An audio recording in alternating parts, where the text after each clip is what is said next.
छोटा सा गाना अपने जान के लिए गा रही हूँ। लाइक कमेंट शेयर ज़रूर करना, सब्सक्राइब करना, सपोर्ट ज़रूर करना गाइस, ठीक है। ये गाना गा रही हूँ, देखती हूँ इस पर मुझे कितना सपोर्ट मिलता है। जहिया से चल गईला छोड़े के हमके,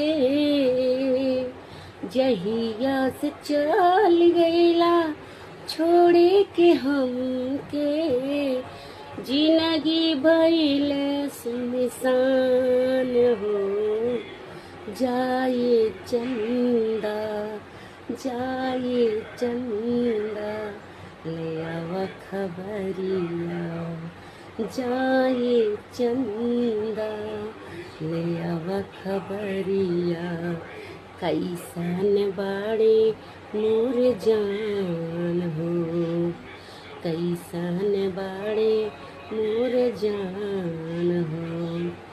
कब को रेवे में हमरे रहत रहन, कब को रेवे में हमरे रहत रहन, क्षण भर जुदाई ना सहत रहन,